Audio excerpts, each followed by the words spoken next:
Good morning, everybody. Everybody hear everything okay? Get some high ends on that. Thank you so much for being here. This is the final panel of the Real Twin Peaks event for 2026. We've had such a great time all weekend.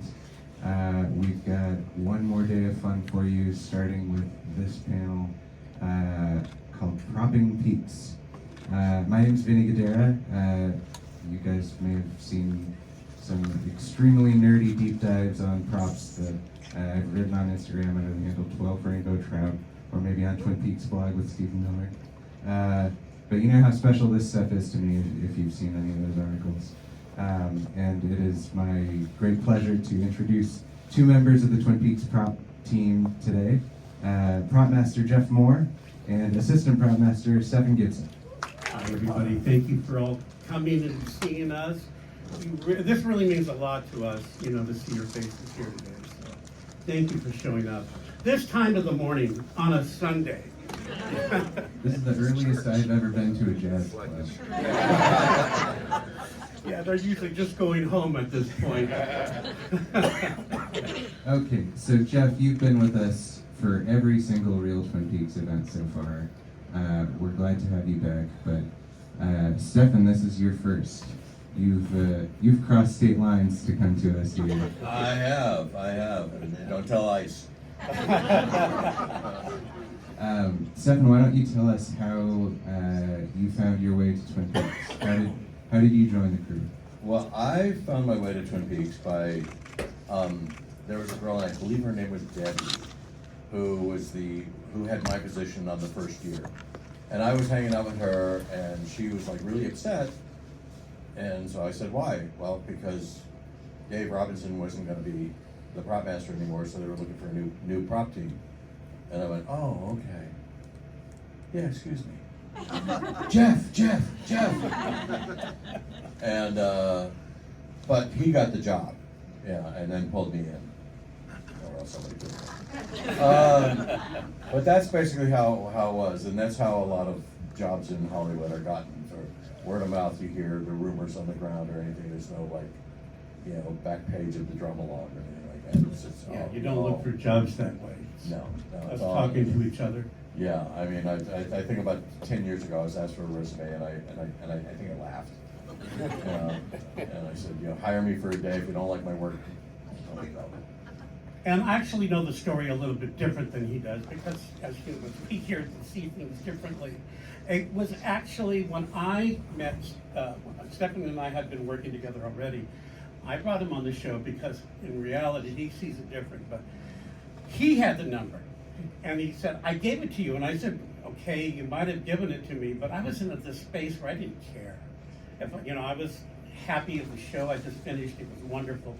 And he said, I have to call this production now. We all knew what Twin Peaks and what it was about. None of us had ever seen a frame of it. We were working, doing production, working 14 hours a day, so no TV. And so he gave me this number. And he said, you have to call them. You have to call them now. They're hiring everybody, and there's a position open, and it's your position. So that's how I saw that happening. And it was from him, and I made the call and was invited. So Team effort. You guys go back before Twin Peaks, and you continued to work together long after Twin Peaks? Up until, what year did we stop working together, Stephanie? I don't know, but he was the first prop master I really enjoyed working for. I worked for a couple others, but Jeff and I were, so on a show called First and 10, he was shooting at El Camino College, and I went there because my brother-in-law was a mechanic and he was fixing my car. They were shooting First and 10, he was the prop master, and a woman who later married my brother-in-law said, come on, you gotta meet this guy. She was the producer on the show. She was the producer, and I'd been helping out on the show a little bit, that day while they're fixing my car. And so by this time it's night, like March or something like that, and it's night. And so she goes, come on, I want you to meet this guy.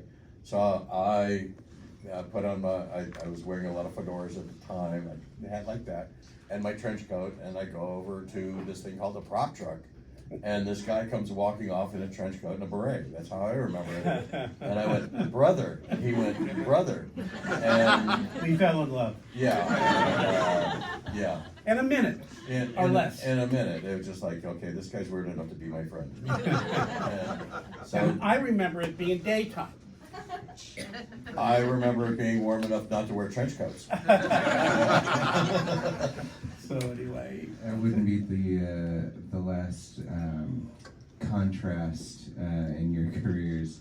Twin Peaks goes obviously from the very dark to the very funny. Was that jarring to realize when you started work on the show? Like, oh, okay, people are being murdered, but you've also got, you know, gags with a middle-aged woman with superhuman strength, smashing. One-eyed woman. Yes, excuse me, that's an important detail. Smashing bells on hotel counters. Yeah, that one. I forgot. That's quite a variety of territory you have to cover there. I was nervous reading it the first time, and I had never seen it. Like I said, we never saw the show. We were working, and so it was showing on a work night, and it was like kind of the first run of the first season. It was like a 9 o'clock show or 10 o'clock. What was it? Was it 10 o'clock that they aired it? Was it 9? Thank you, guys. Yeah, so we never saw it, and we never got home, to see television. I first saw it the first time upstairs in the Twin Peaks offices in a little paneled room on a Betamax machine with a TV on it. It couldn't have been more than that big, the TV screen. And the moment I put that in there and pressed play, bom bom, we all know what that is, the opening notes of the theme song. And at that moment, it had me. I was taken and never let. I'm still here talking about it. So, yeah. Jeff, you're local now. You found your way to Twin Peaks permanently. Stephen, you've visited a couple times. Yeah, I've got one of my best friends lives on the peninsula at Port Townsend, so I've been up there visiting, and then I come over here. Yeah. Is that surreal to see after working on a studio set in LA where you're pretending to be here? Well, we were a lot of interiors, so walking through the town really didn't do anything, except when we went to the Great Northern in the Falls. Then I said, okay, now I can tie it together in my mind. But everything else was interior on a soundstage In the valley. in the valley, and we shot a lot of our exteriors on the second season in LA, like Franklin Canyon, where it had a lake and redwoods and stuff like this, and where they also shot Mayberry at the Andy Griffith Show. So every time we shot there, which was half a dozen times or so, guess what? Everybody's whistling. And walking down that road. And walking down, yeah. And so, going to the lake. So yeah, a lot of the locations were either on stage and separated from everything else because they're on stage, or they're a completely different location somewhere in LA. Yeah, it was make them Twin Peaks, create this in LA. So Right. it was the production designer, Richard Hoover. You've all seen his name on the screen. Really, and his team really put something together out of just photographs, and that's how the sets that you see in season 2 and season 1 happened. Photographs and Richard Hoover and his team. Right. And although we're supposed to be talking about props, I want to give props up to locations, because they Yes. found places. It's so hard in LA to find a place without a palm tree. And one thing I've noticed when I've been up here, there's none. Not yet.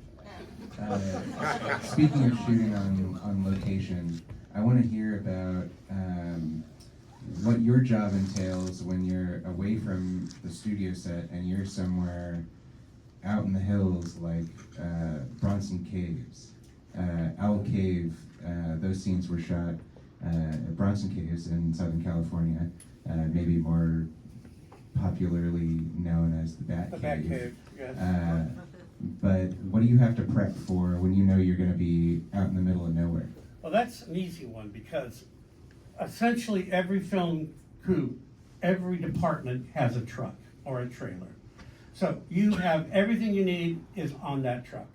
So no matter where you are, no matter the situation, you have everything you need on your prop truck, wardrobe truck, camera truck. All of us had our own little world that we lived in. And so you have to be prepared for anything at any time.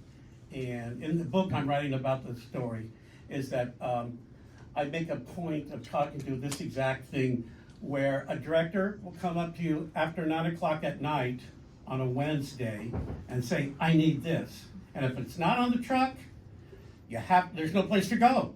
You don't know, how am I gonna give this? So you have to have multiple things on your prop truck to be able to satisfy any request in some way or another, right? Not only prepare for what you know you're gonna need, but you also have to prepare for what they can pull out of their ass. Yeah. And, I don't know, maybe these days with digital, you can see how much shit is on certain props, because we literally pulled it out of our ass at the last second. But you want to want me to tell the Bronson Cave story with the Coke bottle? Please. Okay. So in the David loved the 8-ounce Coke bottles, love them. Yeah, and if we're gonna have a soda on the thing, it was the cups, okay, but he liked to see the bottles as well. And we had a whole bunch of them that were airbrushed with the Coke and all the logo off it, but it's still in Boston, you can see it and whatever. We had a bunch of them that were airbrushed off, but we had a few of them that still had the label on it. The paint on it. And hurry, Stephen, get it. I want a Coke up there, blah, blah. So I popped the Coke up there, and it still had the writing on it. But it was turned so you couldn't really see it. So it had the paint on it, and the producer dragged me in the office, just read me in the riot act. ABC was really, really, really down on, they didn't want to see Coke out there because they wanted to sell to Pepsi and RC and everybody else. And so I got my ass reamed out. He got his ass reamed out for something I did. So it pissed me off. And the next week or whatever it was, whatever the time period was, we're shooting in the Bronson Caves. And we've all seen the show where they're walking through the dark murder house or the Bronson Caves or whatever, where they take the flashlights and they're shining it all over the place, instead of like what you and I would do if we entered a cave, which is, point of where we're walking. And I was pissed. And I'm very passive aggressive when I'm pissed. So I took a Coke bottle and I put it in the cave over in the corner. So as they're With the red. I don't even know if it had the red. But as they're going with the flashlights, it flashes for justice. Revenge. And from film school, I know about subliminal advertising and stuff like that. So that was enough to hopefully get a bunch of people at home going, oh, commercial time, I'm gonna get a Coke. Not really our motivation. Not really our motivation. Our motivation was fuck you. No, our motivation was getting 3 cases of Coca-Cola or water or anything else. And that's what he did. He got a Coke cooler. I got a Coca-Cola ski jacket and a $250 gift certificate from what was it called? The Best Buy of that era. And so I'm like, Circuit City. Circuit City. Yeah. I'm addicted to hiding props and the labeled props in there now. Anyway, that's the Bronson case. So hopefully, whoever you guys want to go, now that you have it all digitized, you can actually see it. I remember seeing it on the just for a second on the old VHS because that's what we had. So hopefully you guys can find it. Yeah. You got your ski jacket, Jeff got a cooler, and we got an assignment. And you got something. And I'm on Facebook, Stephen Gibson. Tell me if you find it. All right. Let's talk about some of the props we have on hand here. We've got, these are all original, most of which came from Jeff. Some came from Dave Robinson, the previous prop master. But I want to talk about paper props. How detailed did you have to be when prepping something like a Ghostwood contract? Did you have to make things look vague so the wrong thing wouldn't catch the audience's eye? How did you make, if you see an insert of a paper prop with printed details on it, and you want the audience to see one specific part of that, how do you make sure we're looking at the right spot? Well, what we use, there's a prop house. It's not really a prop house, but there's a house in Hollywood where everybody goes. It's called Earl Hayes Press. and they have documents dating from the 19th century up to modern day. So anything that I need a police file, let's say, or I need a death warrant, or whatever it is that they're asking for in the script, you would go get that blank at Earl Hayes and then fill it out. Sometimes we filled it out in pen and ink, but I always had a typewriter on the truck, so we would do that. Now, going to your specific question, we tried to, if we didn't think there was going to be an insert on it, if you guys ever saw some of those documents, you would be amazed at the stuff that we put down on the pieces of paper. And it wasn't friendly at all.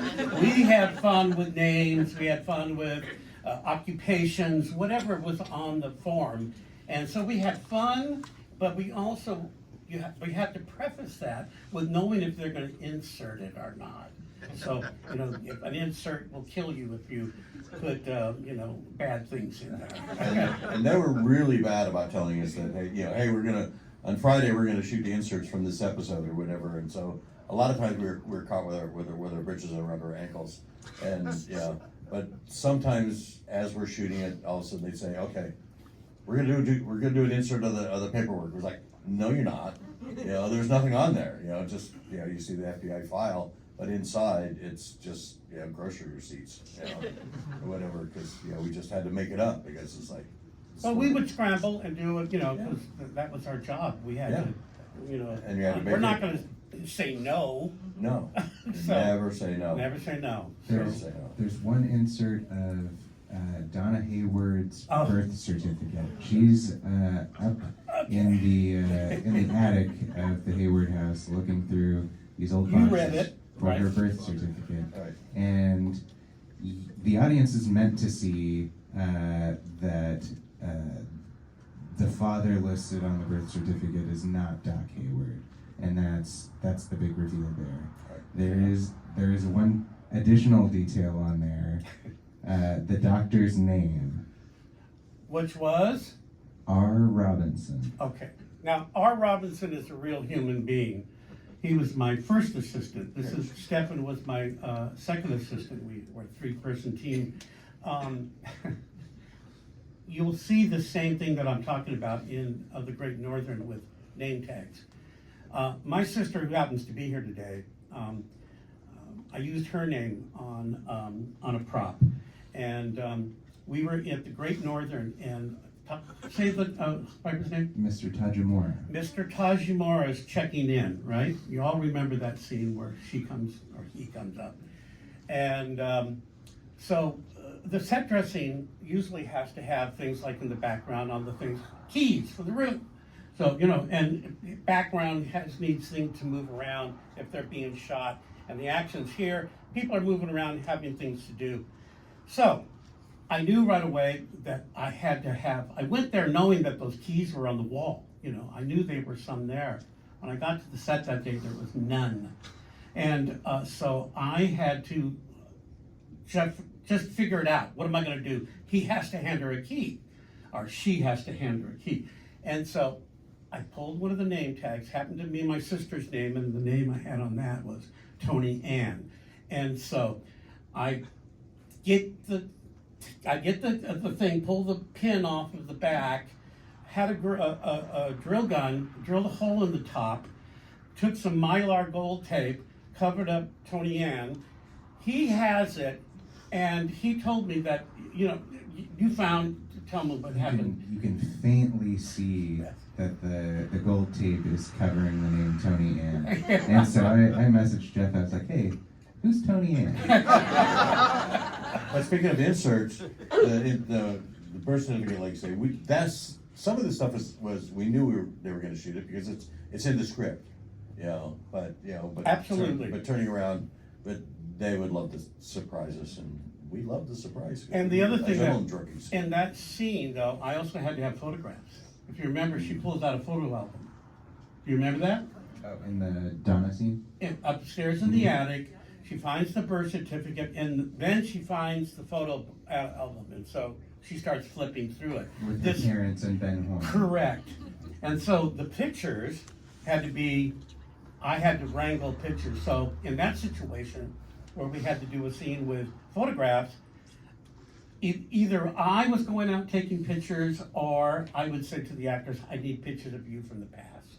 And they would bring us pictures. And essentially, there was a couple of photo sessions that I was not involved in where they got some of the actors together, put them in like party outfits, and just did snapshots, right? And so that's how we did the photo album, which went hand in hand with the birth certificate. But I knew from the very beginning that we were going to read that birth certificate.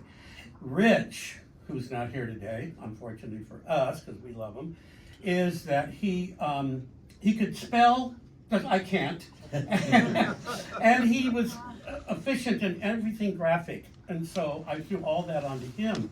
Stephen and I are the sloppiest writers that you'll ever see.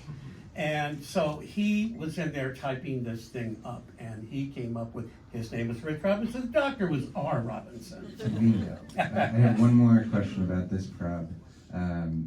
There are other details on the birth certificate that are slightly smudged. And I've heard you guys refer to this as Greeking. Yes, Tell us about that, what that entails. Greeking. That's a lot of everything. Yeah, well, I think that's from just like The I said earlier, the network doesn't want to see a brand name or something like that. So I don't know where the term came up, but I guess it's like, I can't read Greek, so I might, it's something called Greeking. So a lot of times we have, boxes of stickers or smudges, or we do different things. So information that's going to be on screen is indecipherable. And we can't really, you can't really see it. You can't really, In those days, it was a lot of Sharpies and a lot of tape.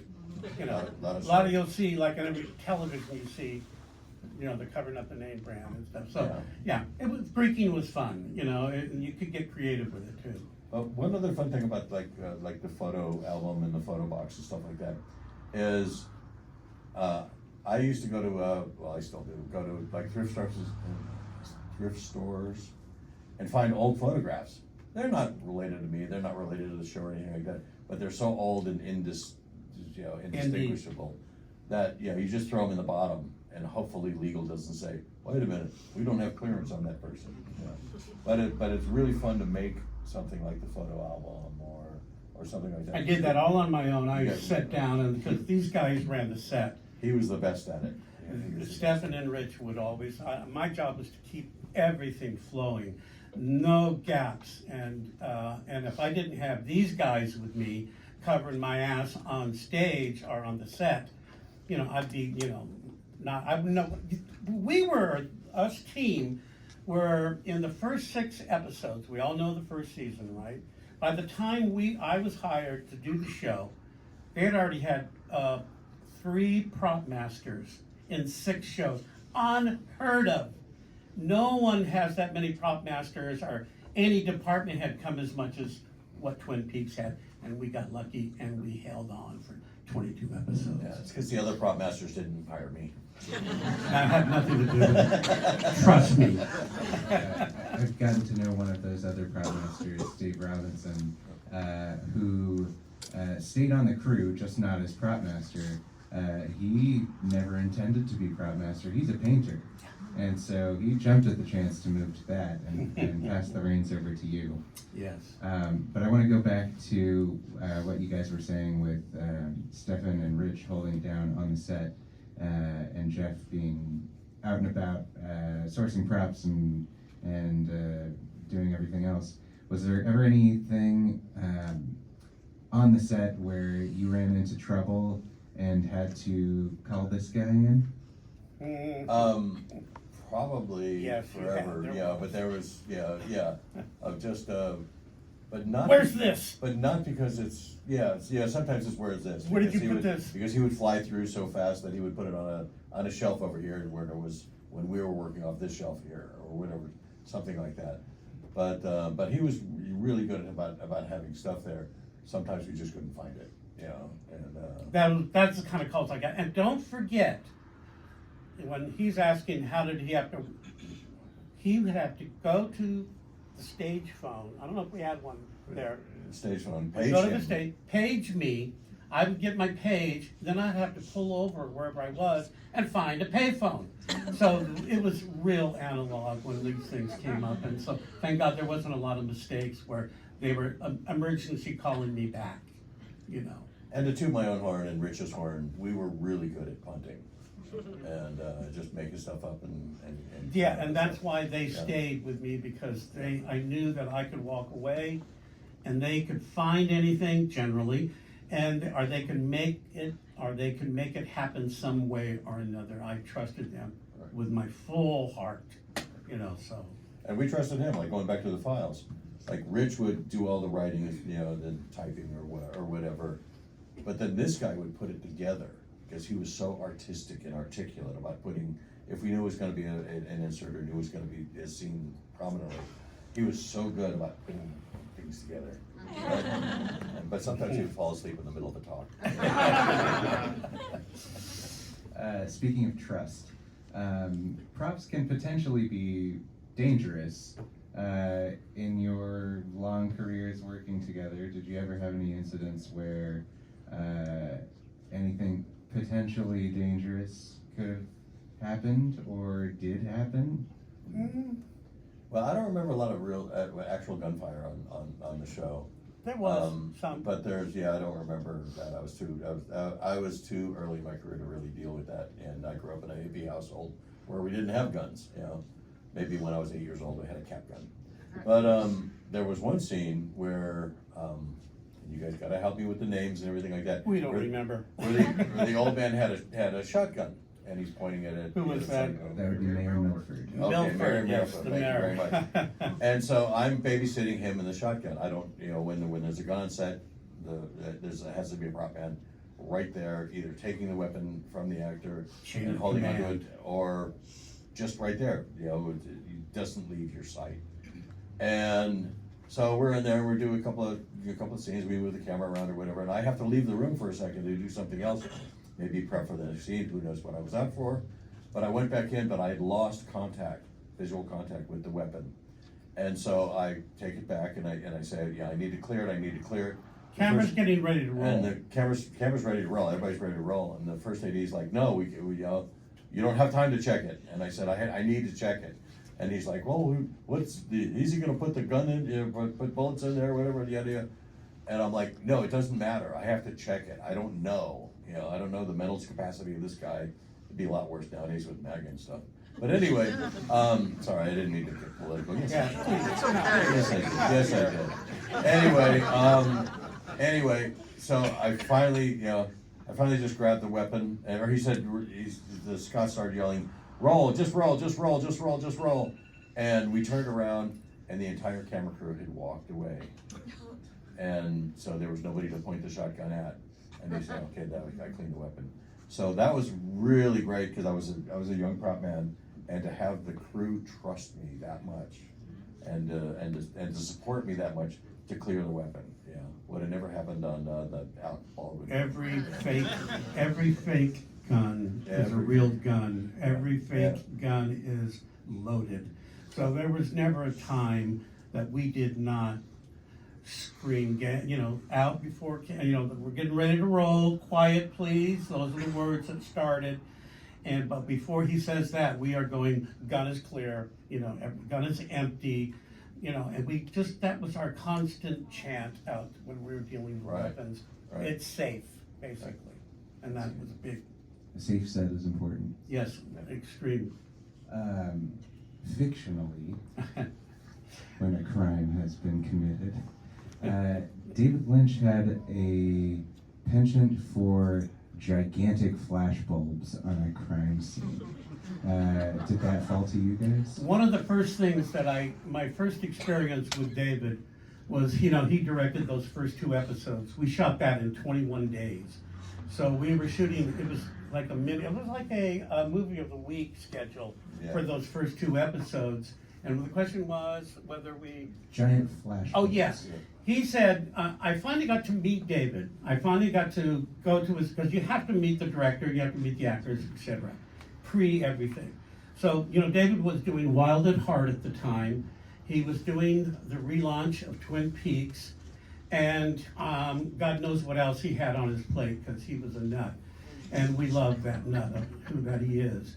And I think that I got a note from him because the way I got information, because there was really a strange office situation there, and everything was sort of divided, and we had to find each other to get information. And I got the information that David sent me a note. He wants hospital food to look a certain way, and he wants you to get him a flash camera, the old-fashioned. And you've seen in many things he does, he loves to put the camera right on the flash bulb, boom, mix and use the sound effect, pull back, and you reveal the scene. Well, the trick that we have as prop guys, because there's a crime scene investigation going on, referring to your scene that you're talking about. And I have a crime crew in there with all their little fingerprint stuff, and they're doing everything in the background.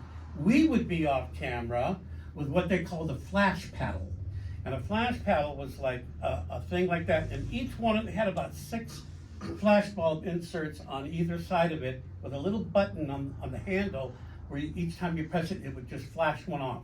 And so we always had that when David worked because he loved old stuff. Yeah. And so the flash paddle would be, we would be off camera and camera would be rolling, but we still needed that flash in the air. It's literally just, you don't see it, it's not anything dominant. When you're moving in close, you still have to have that flash going on because the camera picks up more than we think it does. And so we had a flash paddle. And we use the flash panels with the Sylvania, remember those Sylvanias, yes. round bulb, so it's something 25s or whatever. I don't remember what exactly they're called. But the reason we use those is because we were shooting on film. If we did like an electronic flash with a modern camera or something like that, it flashed so fast that the film wouldn't pick it up. So with the 25 bulb, it burned long enough to be able to record on film. And but the fun thing about that is even after that show, whenever we're out in little towns like this, we always go to thrift shops or old whatever, hunting those bulbs, because by the time everybody stopped using them, they were like they were running out fast. $5 to $10 a bulb. We were just one team amidst many prop teams in Hollywood that were not stealing, but using these limited amount left of Sylvania bulbs. And so I remember watching the pile go down at Ellis. I mean, they almost a warehouse full of them because someone was smart enough to buy a bunch. Right. So, they were because what he said, the flash was longer, so. I love that gigantic old-fashioned camera. It's got a very noir feel to it. And then later in the second season, you got even more into noir territory with the Evelyn Marsh story, which I'm gonna say into a microphone is perfectly fine. We are a pro Evelyn Marsh crowd. And it is this brief escape into noir land. Yeah. What was it like propping that? You've got old 1950s cars. You've even got little model cars. What was it like propping the Evelyn Marsh story? You have to remind me of the Evelyn Marsh story. James leaves town and finds a new bar. Oh, Diane yes, Keaton's Evelyn Marsh, very the heavily blonde. features it. Okay. Our blonde, yes. That was also a big part of it was Diane Keaton. She did a lot of that. I think she did a lot of stuff with the boyfriend and the girlfriend in her episode. So the Evelyn Marsh thing was, where were we? Tell me the location, you remember. Well, that was a mansion that's not accessible, but Yeah. it was Southern California, a big brick mansion. Right, remember that location, Steph? It was a big old long brick driveway you go in like that. Evelyn was fairly simple. I remember the props there were the red rag that he has, the mechanic red rag, and gun, a big gun for, she uses it to kill him. And James basically, all of that was set dressing. And James basically was just working on cars. So we had to have a toolbox, tools, and the red rag sells mechanic. You know, that is just a thing in props that if you always have to have a bunch of red rags on your truck. Yeah, it became so important that we actually had a bunch. I think we had like a file box almost full of red rags. It was. Just because it was so important. It like- was, it is. And yeah, and you pay attention to follow through props. Did you have to source those cars? No, that wasn't us. We didn't have to think about that. No, that was sitting on a shelf. Anything that's sitting on a shelf or hanging on a wall, that's not our Oh, I work. meant the actual car. The actual cart, no, that was, again, that was transportation department. It's so divided up as to what you are doing and what you're responsible for. But, in the book I mentioned this, if you're the department head and you're dealing with that situation, you have to, for us in that scene, it was about the license plate only. And you have to talk to each department. And so I would go to the transportation coordinator, talk to them if they, what do you need from me? Nothing. Okay, great. Just have plates. Okay, great. You know, that's essentially it down in a nutshell. Right. But oddly enough, on the East Coast, props does do cars. Yes, they do. Yeah. Like the transportation department, not in Cali.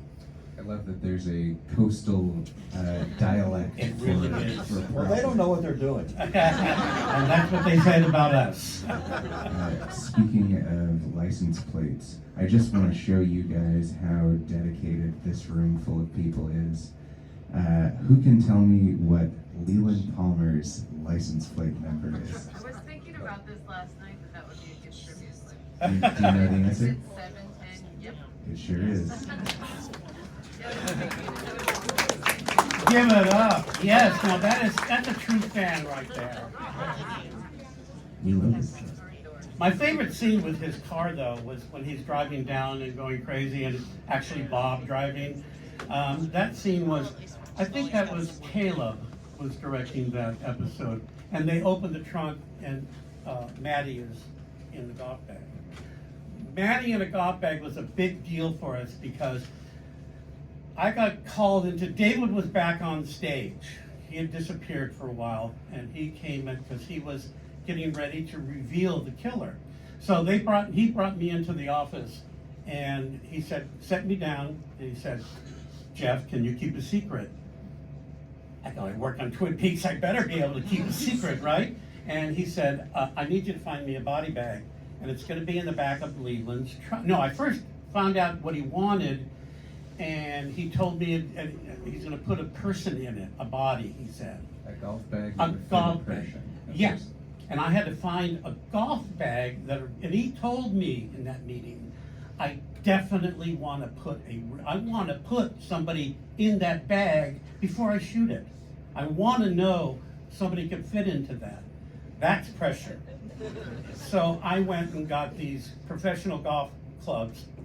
When golfers travel around and they cover their golf clubs up. Well, the cover that they used to cover it looks like a golf bag. So I brought that to the stage, showed it to David. He had Sabrina Sutherland come in, we all know her, come in and get into the bag. Then I knew when I was getting the bag already who the killer was.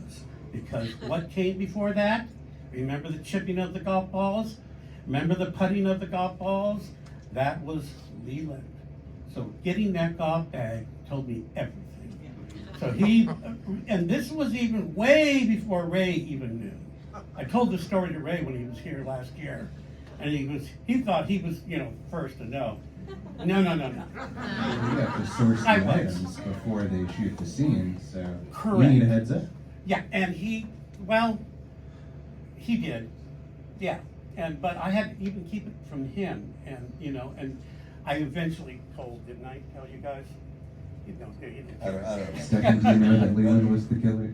No, Do we need to inform you right now? We had, to hide it from the crew, we actually shot killing Maddie Ferguson twice. Yeah. And, with Van Horn. With Ben Horn and it was really funny because by that time, Cheryl Lee and I had become really good friends. And I was sitting on the set of stairs outside of the room where she's being killed. And Twice. but I'm hearing my good friend being killed. So and part of my mind is like, you know, it's a movie, it's a movie, it's a movie, it's a movie. But my heart and all my emotions were going, my friend is being killed. I need to run in there and kill the bastard who's killing my friend. And, you know, and so I'm getting all these mixed messages and everything like that. So they say cut. Cheryl Lee comes out. She sees me, white, and just like freaked out. And she actually goes, oh my God, are you okay? And gives me this big giant hug and comforts me. You know? That's what a sweetheart she was. And that's what it's like to be close to your cast, and we have to be, because this is what we do. We touch them. We give them things that make them real. Can you do that slower? So, I can. This is a free panel. They gotta pay to see that. Yeah, somebody get the lights. One more thing I want to talk about. You're both musicians. Yes. And we... Fake musicians. No, there's no such thing. We see a lot of musical instruments in Twin Peaks. We've got bands at the Roadhouse. We've got James playing in a living room. Tell us about musical instruments. Oh, and one specific one that I wanted to hear about. Vintage marching band snare drums. in the Diane curriculum. Keaton we're talking about, right? I have a great picture of me somewhere in my existence of me. I had a convertible Delta 88 car. That was my Hollywood hip car that I had for a while. And I was sent, Diane asked, can you get me these? And yes, of course, Diane. So I'd head down to our prop house, pick up these drums, put them in the back of my Delta, and drove to set. And there's a great picture of it. But she had them coming out of the elevator, if I'm not mistaken. Is that correct? Yes. I think there was a couple scenes. There's one they're coming out of the elevator, and the other, I think, Might be in the Ben lobby? might be on like a horse in the lobby, and Bobby's playing a trumpet. Yeah, oh, yeah.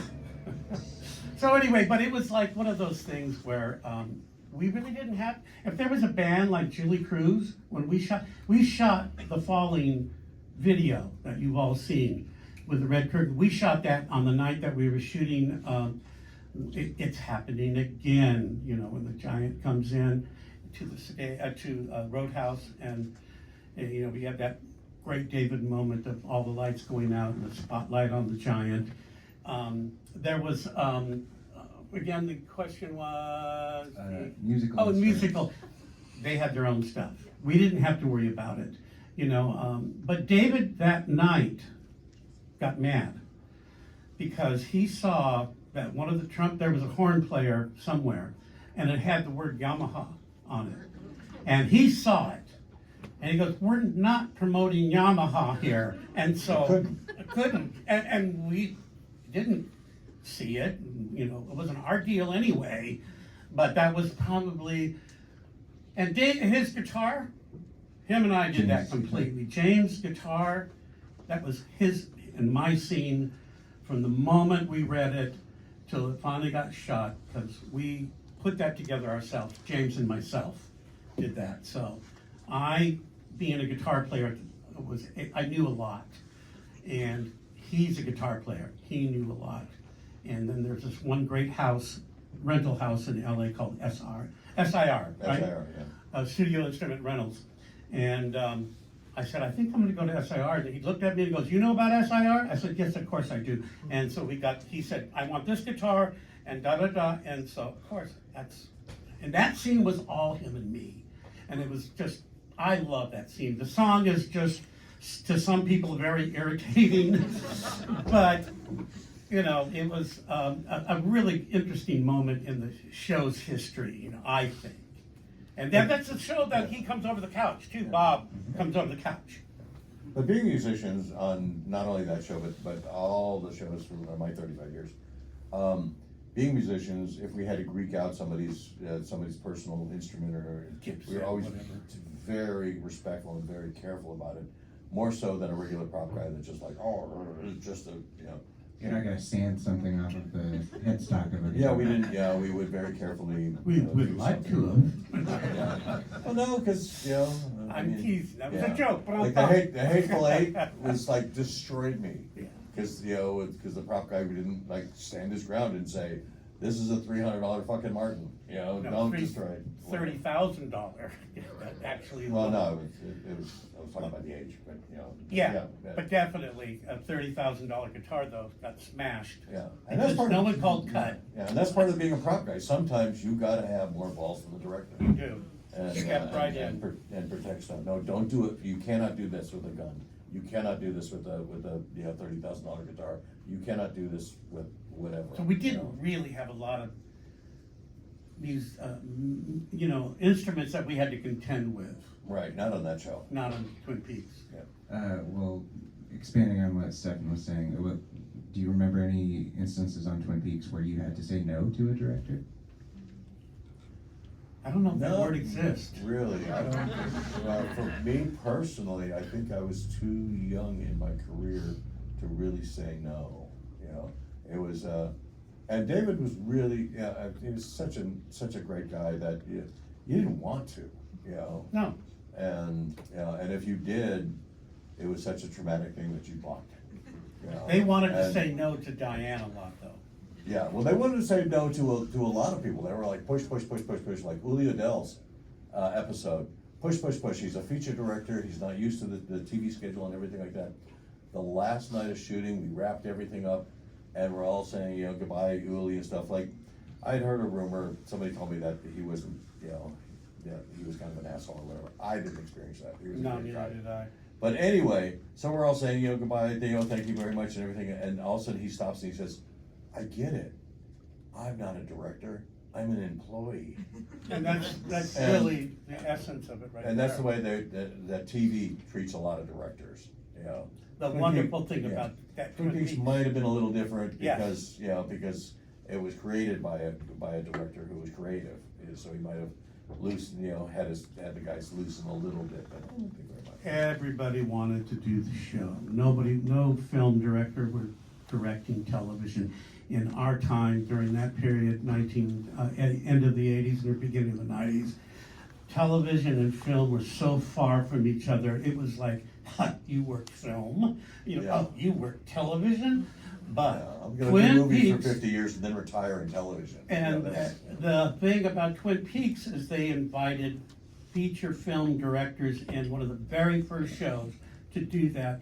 And they wanted the job. They wanted this on their resume. No one cares about television in the feature world at all, except when they're watching cartoons with their kids.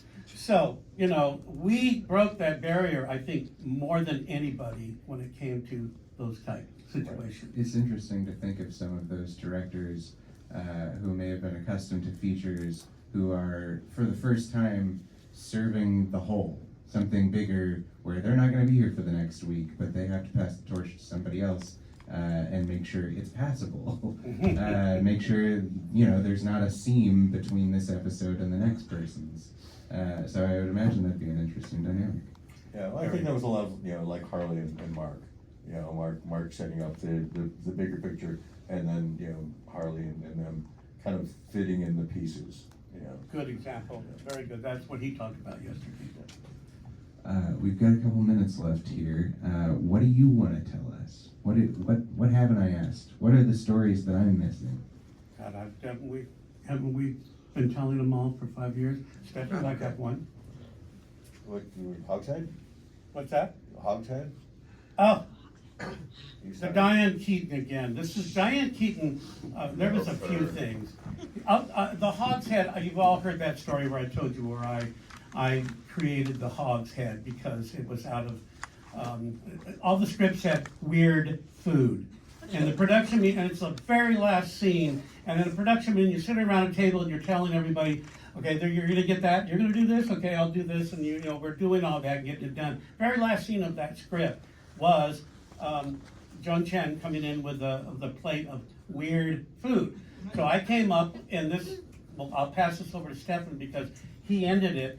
I said, how about a pig's face on a platter? I said, I'll get a nice silver platter and we'll dress it up really nice. And everybody was kind of going, they're all wanting to leave because it was the end of a meeting, They wanted to go and do whatever we had to do next.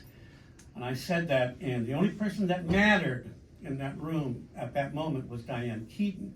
So she approved it. She goes, that's brilliant, Jeff. Then I got our food stylist to get it together.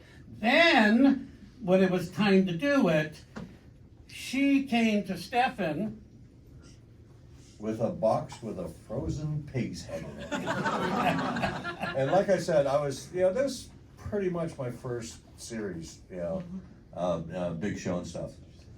He's shopping, he's doing whatever he does. Master stuff. Rich Robinson, who had a few years more experience than me, he had actually driven to Orange County because the next episode he had a big bug in it or something, and he was like, that's what he wanted to do. He wanted to leave set and go.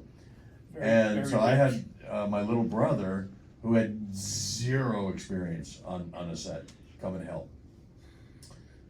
So Cindy shows up with this hogged head, and I'm like, oh my God, what am I supposed to do? It's frozen. It is frozen.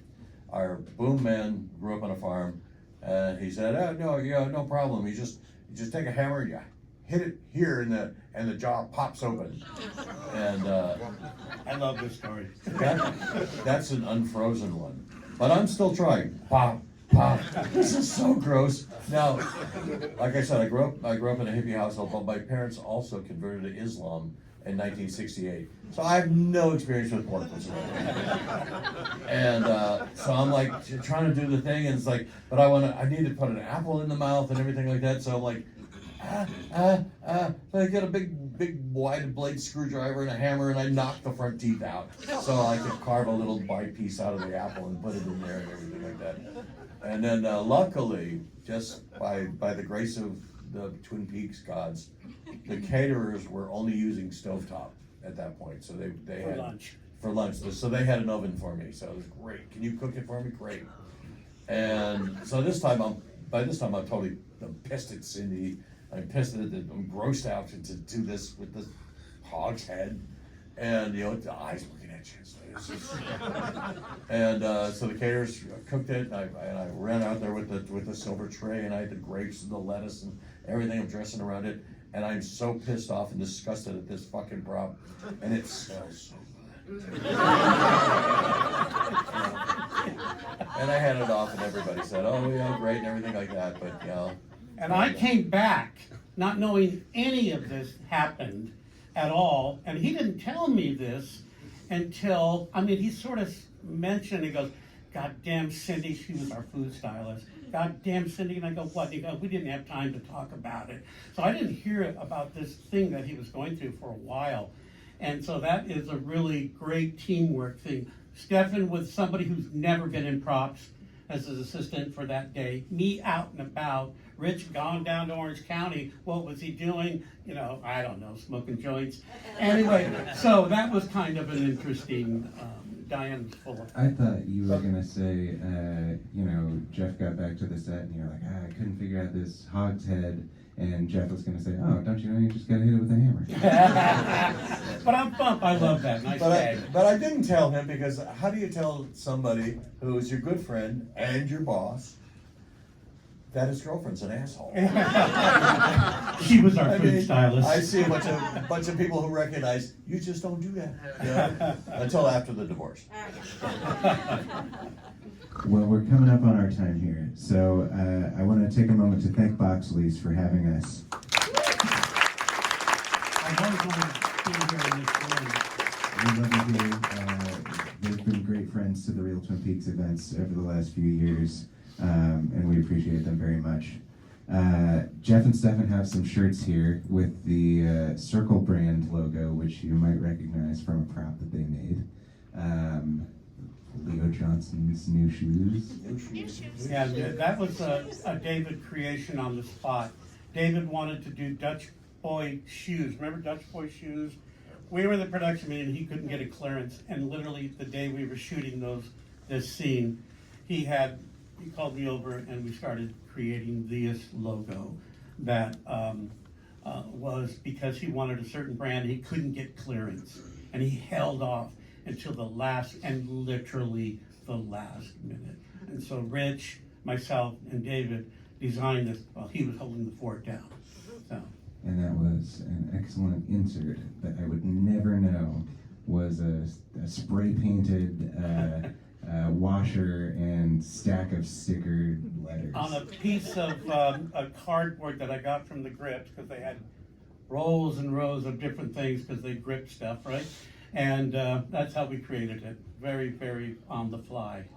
So if anybody wants to pick up a shirt, now would be the time. They've got Large, medium, and smalls. That's all I got left. I sold them all out last year. So And they've got a couple pictures up here to sign for the first. we got pictures few of us people. on set outside of the Wyndham Earl cabin, and anybody gets a T-shirt gets a sticker. So you know. We've also got a book signing over at Books and Bottles. Scott Meslow is signing his new book starting at 11. And at noon, we'll be over at the North Bend Theater for Cinema Unwrapped. So thank you guys so much for being here.